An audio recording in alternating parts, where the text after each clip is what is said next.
ባቢ ብሎ ቅን በፍቅሩ ብለውታል። በጻፈው እንትን በጣም ተከፍቼ በጣም ታምሜ ነው የሰነበትኩት 15 ቀን ሙሉና ይሄ ልጅ እችን የኛን ታማሚ የሱ እናት እንደሆነች አስመስሎ ነው ፕሮግራም እየሰራ ያለው። በሱ እንቅልፍ ምንም አጥቻለሁ፣ ግን በልጁ ምክንያት ከበሽታ የበለጠ እሱ በጣም አስከፍቶኛል።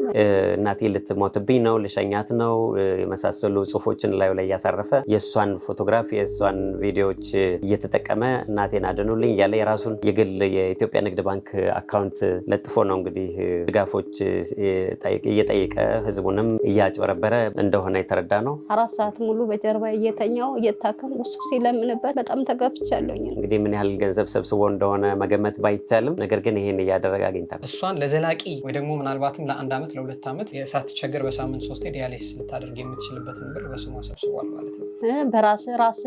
በራስህ ለምን አይነን አጥፍተህ ለምን ብዬ ጽፌለታለሁ። በተቃራኒው ደግሞ እንደዚህ ባቢ ወይም በፍቅሩ ብሎ በተከፈተ አካውንት የተሰራው ደግሞ በጣም አስቀያሚ የሆነ ስራ ደግሞ አይተናል። እንደዛ አልደነገጥኩኝም፣ ግን እንደዛ የሚጽፈው ጽፎቹ ምናምን ነገር ሳያቸው በጣም ነው የደነገጥኩኝ። በጣም ደንግጫለሁ። በቃ ዲያሊሲስ አደረግኩ ህይወቴን ቀኔን ገፋው በምትል ሰው ላይ ነው እየቀለደን በስሟም ስም እየሰበሰበ ያለው። ሞላች አልሞላች በየቀኑ መከራ የምታይን ልጅ ለታማሚዎችም ጥሩ አይደለም። በጣም የሚያሳዝነው ነገር ዲያሊሲስ አድርጋ የምትመለሰው ወደ ቤቷ በአውቶቢስ በባቡር ነው እየተጋፋች።